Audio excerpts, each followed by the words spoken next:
নমস্কার সকলকে। আজকে আমরা একটা খুবই ফেমাস পেইন্ট কোম্পানির ব্যাপারে ডিসকাস করব, যার নাম হচ্ছে ক্যানসাই ন্যারোল্যাক। হ্যাঁ, এই কোম্পানিতে একটা খুবই ভালো opportunity as per technical and fundamental দেখা যাচ্ছে। তো একটা কোম্পানিকে কীভাবে অ্যানালাইজ করতে হয় সেটা আজকে আমরা জানবো। তো একটা কোম্পানিকে অ্যানালাইজ করতে হলে সবার প্রথমে আপনাকে দেখে নিতে হবে কোম্পানির বিজনেস। কারণ একটা কোম্পানি যদি ভালো বিজনেস না করে তাহলে তার টার্গেট অ্যাচিভ করার চান্স অনেক কমে যায় অ্যান্ড রিস্ক অনেক বেড়ে যায়। তো সেই জন্য সবার প্রথমে আমাদের কোম্পানির বিজনেসটা দেখতে হবে। তো যেরকম আমরা জানি ক্যানসাই ন্যারোল্যাক একটা পেন্টসের কোম্পানি, এখানে লেখাই আছে ক্যানসাই ন্যারোল্যাক পেন্টস। তো তারপরে এখানে দেখে নিই company has started operation in 1920 and এই কোম্পানিটা একটা ইন্টারেস্টিং ব্যাপার আছে, পেইন্ট ইন্ডাস্ট্রির মধ্যে ইন্ডাস্ট্রিয়াল কোটিংয়ে মার্কেট লিডার, যেটা একটা খুবই বড় ব্যাপার। আর তারপরে the company is a subsidiary of Kansai paints company limited of Japan, মানে জাপানের একটা কোম্পানি আছে যেটার সাবসিডিয়ারি কোম্পানি। এবারটা সাবসিডিয়ারি কোম্পানি কী হয়, একটা থাকে মেন কোম্পানি যে কি একটা পেরেন্ট কোম্পানি বলা হয়, ওকে হেড কোম্পানি, তার আন্ডারে অনেকগুলো ছোটো ছোটো কোম্পানি থাকে, তো সেগুলোকে বলা হয় সাবসিডিয়ারি কোম্পানি। আর এই কোম্পানিটা জাপানের যে বড় কোম্পানি সেটার আন্ডারে একটা ছোট কোম্পানি, এটা একটা সাবসিডিয়ারি কোম্পানি। আর একটা জিনিস ভেবে দেখুন, এখানে একটা বেসিক জিনিস, যে জাপান একটা ডেভেলপড কান্ট্রি যেখানে টেকনোলজি এত অ্যাডভান্স, যেখানে সমস্ত কিছু ইন্ডিয়ার অনেক আগেই হয়ে গেছে, আর সেই কোম্পানিটা ইন্ডিয়াতে যেই কোম্পানিটা আছে তার সাবসিডিয়ারি কোম্পানি তাকে গাইড করছে। তার মানে কি একটা খুবই ভালো এক্সপার্টিস এই কোম্পানিটা পাচ্ছে, যেটা হয়তো অন্যদের কাছে সেই অ্যাডভান্টেজটা থাকে না। তো তারপরে দেখুন এখানে আমরা যদি দেখে নিই কোম্পানির বিজনেসটাকে একটু প্রোডাক্ট ওয়াইজ যদি ব্রেকআপটা দেখে নিই, তাহলে ইন্ডাস্ট্রিয়াল সেগমেন্ট থেকে এর 45% রেভিনিউ আসে, যেটা আমরা তখন প্রথমেই দেখলাম যে কোম্পানি ইন্ডাস্ট্রিয়াল কোটিংয়ে মার্কেট লিডার। তো ডেকোরেটিভ সেগমেন্ট থেকে 55% রেভিনিউ আসে। আর তাছাড়াও কোম্পানি একটা ইনফ্লুয়েন্সার প্রোগ্রামও চালায়, যেটার ব্যাপারে আপনারা হয়তো সবাই জানেন, সবাই দেখেছেন টিভিতে কম বেশি অ্যাডগুলো। আর তারপরে যদি আমরা একটু নিচে যাই, দেখুন এখানে একটা খুবই ইন্টারেস্টিং জিনিস, যে third largest player in the decorative paint industry. Company third largest player decorative paint ইন্ডাস্ট্রিতে, আর ওপরে কি দেখলাম ইন্ডাস্ট্রিয়াল কোটিংয়ে মার্কেট লিডার। তার মানে কোম্পানির বিজনেসটা হয়তো আমরা বুঝতেই পারছি যে কোম্পানি কোন লেভেলের কোম্পানি। তো ওভারঅল কোম্পানির এখানে খুবই ভালো একটা বিজনেস চলছে, তার সাথে সাথে এরা সাপোর্ট পাচ্ছে একটা ম্যাচিওর কোম্পানির থেকে, যেটা একটা স্টেবল কান্ট্রির মধ্যে অলরেডি বিজনেস করে নিয়েছে, নিজেকে বিল্ড করে নিয়েছে, সেই কোম্পানির থেকে গাইডেন্স পাচ্ছে। তো সেটা একটা খুবই বড় ব্যাপার।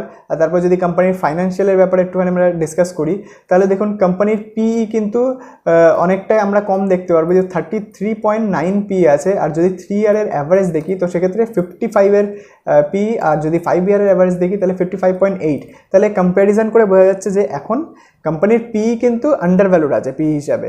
আর তারপরে যদি আমরা ফ্রি ক্যাশ ফ্লো দেখি, কোম্পানির ফ্রি ক্যাশ ফ্লো দেখুন কন্টিনিউয়াসলি পজিটিভে আছে। আর এবার যদি আমরা ইনভেস্টারে চলে যাই তো দেখতে পারবেন যে এফআইআই এখানে রিসেন্টলি নিজেদের স্টেক ইনক্রিজ করেছে। রিসেন্টলি না, অ্যাকচুয়ালি জুন 2022 থেকে কন্টিনিউয়াসলি বাড়িয়েই যাচ্ছে স্টেক, যেটা একটা খুবই অ্যামেজিং ব্যাপার। আর তারপরে যদি আমরা ব্যালেন্স শিটটা দেখে নিই, একটা ক্লিন ব্যালেন্স শিটে আমরা দেখতে পারবো। দেখুন ব্যালেন্স শিটে যে জিনিসগুলো ইম্পর্টেন্ট হয় সেটা হচ্ছে রিজার্ভ এখানে কন্টিনিউয়াসলি ইনক্রিজ হয়েছে। তো কোম্পানির রিজার্ভ হাইয়েস্ট এবার আছে। তারপরে কি দেখতে হয়, তারপরে দেখতে হয় বড়োয়িং। কোম্পানির বড়োয়িং কিন্তু খুব বেশি নেই, 276 কোটি টাকা। আর তারপরে কোম্পানির যেই ফিক্সড অ্যাসেট আছে ওটাও ভালো স্পিডে গ্রো হয়েছে দেখতে পারবেন। তো এখানে ওভারঅল কিছু CWIPও চলছে, যেটা একটা পজিটিভ জিনিস। অ্যাট দি এন্ড কোম্পানির যে রেভিনিউ আছে, যে নেট প্রফিট আছে, সেটাতে একটা ক্যারি ওভার বেনিফিট দেবে। তো তারপর যদি আমরা প্রফিট অ্যান্ড লস স্টেটমেন্ট দেখি, দেখুন কন্টিনিউয়াসলি গ্রো হয়েছে কোম্পানির সেলস, হাইয়েস্ট এভার সেলস। এত সেলস কোম্পানির এর আগে কখনো আসেনি। আর যদি এখানে নেট প্রফিট দেখি তাহলে দেখতে পারবেন যে নেট প্রফিট লাস্ট যা এসছে তার থেকে হঠাৎ করে অনেকটা বেশি বেড়ে গেছে। তার কারণ হঠাৎ করে যখনই কোনো একটা জিনিস বাড়ে কিংবা কমে, আমাদের তার কারণটা কিন্তু খুঁজে বার করা খুবই প্রয়োজন। তো এখানে কি হয়েছে দেখুন, যে আদার ইনকাম আছে, আদার ইনকামের কারণে এখানে নেট প্রফিটটা এতটা বেশি বেড়ে গেছে। না হলে কিন্তু কোম্পানি এমনিও গ্রো করেছে। কোম্পানির অপারেটিং প্রফিট দেখুন আগের বছরের থেকে এবছর অনেক বেশি আছে।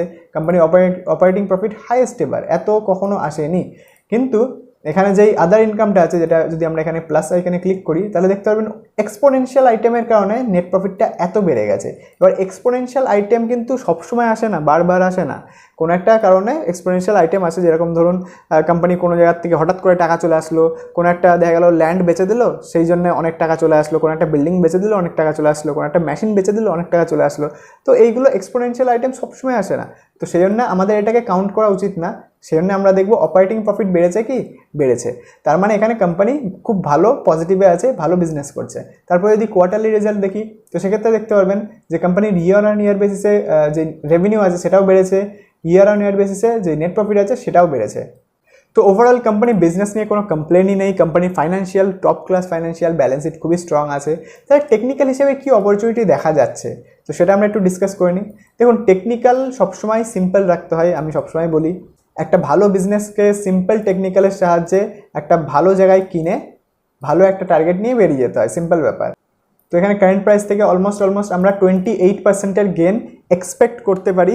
আর কীভাবে একটা বিজনেসকে অ্যানালিসিস করতে হয় সেটাই আমরা শেখালাম। যদি ভিডিও ভালো লেগে থাকে তাহলে সাবস্ক্রাইব করুন, লাইক করুন। আবার দেখা হচ্ছে নতুন একটা ভিডিওতে।